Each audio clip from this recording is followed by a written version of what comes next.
বদৰুদ্দিনৰ দৰে ব্যক্তিয়ে যেতিয়া নামঘৰত সহায় কৰিম বুলি কৈছে, শৃংখল চলিহাৰ দৰে ব্যক্তিয়ে যেতিয়া মাদ্ৰাছাত সহায় কৰিম বুলি কৈছে, তেতিয়াহ'লে আমাৰ আৰু কোনো চিন্তা নাই। এতিয়া আৰু চিন্তাৰ কোনো কাৰণ নাই বুলি মই ভাবোঁ। এনে এটা অসমে আমাক লাগে। এই সপোনেই মই চাইছিলোঁ, এয়াই মোৰ আশা আছিলে। এনেকুৱা এখন পৰিৱেশে ৰচনা কৰিব বিচাৰি আছিলোঁ যোৱা 5 বছৰে। কোটি কোটি মানুহৰ গালি খালোঁ, তিৰস্কাৰ সহ্য কৰিলোঁ, অপমান সহ্য কৰিলোঁ, এনেকুৱা এটা পৰিৱেশ ৰচনা কৰিবৰ বাবেই। আপোনালোকে ভাবি চাওক, কথাটো কোনো সাধাৰণ কথা নহয়।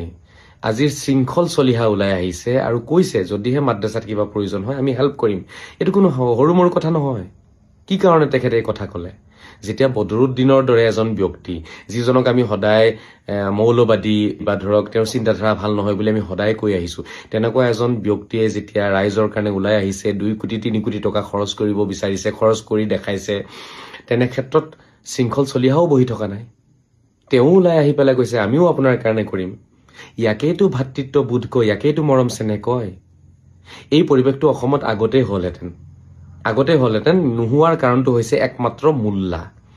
আজি আজমলে গোটেই মোল্লা সমাজক অভাৰটেক কৰি আজমল যে ওলাই আহি নামঘৰত সহায় কৰিম বুলি কৈছে, নামঘৰক সন্মান কৰিছে, সনাতনী সমাজ বা অন্য সকলো ধৰ্মৰ লোকসকলক তেওঁ মৰম কৰিছে, আদৰ কৰিছে, তেওঁ সহায় কৰিছে, এইটো কিন্তু এটা বহুত ডাঙৰ কথা। ইয়াৰ বাবে আজমলক কিন্তু চেলিউট জনাব লাগিব। আচলতে মৌলানা হ'লে এনেকুৱাই হ'ব লাগে মৌলানা। কিন্তু ইমান দিনে আজমলৰ চকুত চাগে কিবা পৰ্দা পৰি আছিল, এতিয়া চাইছে আজমলৰ চকু খোল খাইছে, আজমলে বুজি পাইছে। গতিকে ভাল লাগিছে যে দেৰিকেই হওক আজমলে বুজিতো পাইছে। আজমলে যদি এইখিনি কৰ্ম আগৰে পৰা কৰিলেহেঁতেন, তেতিয়াহ'লে আৰু বহুত ভাল পৰিৱেশ অসমত হৈ গ'লহেঁতেন। যিকিনক এতিয়া ওলাই আহিছে তেওঁক ধন্যবাদ জনাইছোঁ। আজি মোল্লাবিলাকে আজমলৰ ওপৰত ফটোৱা মাৰিব পাৰিব, ফটোৱা জাৰি কৰিব পাৰিব? মোল্লাৰ সাহস আছে? এতিয়া মোল্লাই ফটোৱা জাৰি কৰিব নোৱাৰে, কাৰণ মোল্লাবিলাকৰ চৰ্দাৰ হৈছে আজমল। আৰু আজমলে যেতিয়া নামঘৰত সহায় কৰিম বুলি ক'লে, মন্দিৰত সহায় কৰিম বুলি ক'লে, যিসকলে পূজা কৰে তেনেকুৱা 90% মানুহক তেখেতে সাহায্য আগবঢ়াইছে। মোল্লাবিলাকেতো কাফিৰ বুলি কয় পূজা কৰা মানুহকতো কাফিৰ বুলি কয় ন তেওঁলোকে। আজি আজমলে যেতিয়া সেই সকল ব্যক্তিক আঁকোৱালি লৈছে, তেওঁলোকক মৰম কৰিছে, তেওঁলোকৰ দুখত গৈ পেলাই লগ দিছে, তেওঁলোকৰ ওচৰত থিয় হৈছে, এতিয়া পাৰিবনে মোল্লাবিলাকে ফটোৱা মাৰিবলৈ? পাৰিব ফটোৱা জাৰি কৰিবলৈ? নোৱাৰে। এই মোল্লাবিলাকৰ কাৰণে অসমখন ইমান দিনে ধ্বংস হৈ আছিলে আৰু আমাৰ ধৰ্মৰ যিটো সৌন্দৰ্য সেইটো লুকাই আছিলে। আজি আজমলক মই ধন্যবাদ জনাইছোঁ। আজমলে যে মোল্লাক অভাৰটেক কৰি ওলাই আহিলে, মোল্লাৰ ফটোৱাখিনি যে গচকি আজমল ওলাই আহিলে, আজমল ধন্যবাদৰ পাত্ৰ।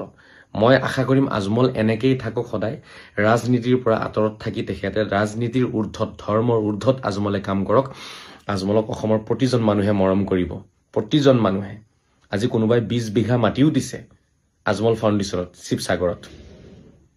গতিকে কথাবোৰ ভাবি চাওক, মোল্লাই নষ্ট কৰিছিলে, মোল্লাই মানুহৰ চকুত ধূলি দি আছিলে, আজি আজমলৰ চকু খোল খাইছে। গতিকে আজমলক ধন্যবাদ জনাইছোঁ। আজমল ওলাই অহাৰ লগে লগে শৃংখল চলিহা ওলাই আহিলে। আজমল এনেকে যদি অসমৰ মোল্লাবোৰ ওলাই আহে, অসমৰ মোল্লাসকলে যদি নামঘৰক সন্মান জনায়, নামঘৰৰ প্ৰশংসা কৰে, মন্দিৰৰ প্ৰশংসা কৰে, তেতিয়াহ'লে আৰু যিমান দল সংগঠন আছে সকলোৱে আমাৰ মাদ্ৰাছাৰো প্ৰশংসা কৰিব, আমাৰ মছজিদৰো প্ৰশংসা কৰিব। মৰম দিলে মৰম পাব, ঠিক আছে, সন্মান দিলে সন্মান পাব, বিশ্বাস কৰিলে বিশ্বাস পাব। যদি আপুনি বিশ্বাস নকৰে বেলেগক, আপোনাকো কোনো বিশ্বাস নকৰে। আপুনি সন্মান নিদিয়ে, আপোনাকো সন্মান নিদিয়ে। আপুনি কাফিৰ বুলি ক'ব বেলেগক, আপোনাকনো কোনে ভাল মানুহ বুলি ক'ব কওকচোন? আজমলে যে কথাখিনি বুজি পাইছে, ধন্যবাদ জনাইছোঁ আজমলক মই। এনেকুৱা এটা সপোনে মই চাই আছিলোঁ আৰু সেই সপোনটো সন্মুখত ৰাখিয়ে ইমান দিন মানুহৰ গালি, তিৰস্কাৰ, অপমান সহ্য কৰি আছিলোঁ।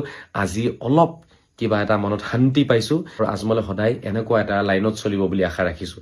আকৌ লাইন সলনি কৰি আকৌ মোল্লাবিলাক, জেহাদী মোল্লাবিলাকৰ কথা মতে আজমলে নিজৰ ট্ৰেকটো যাতে চেঞ্জ নকৰে, সেয়া মোৰ আজমলৰ ওচৰত এটা অনুৰোধ থাকিব। ধন্যবাদ।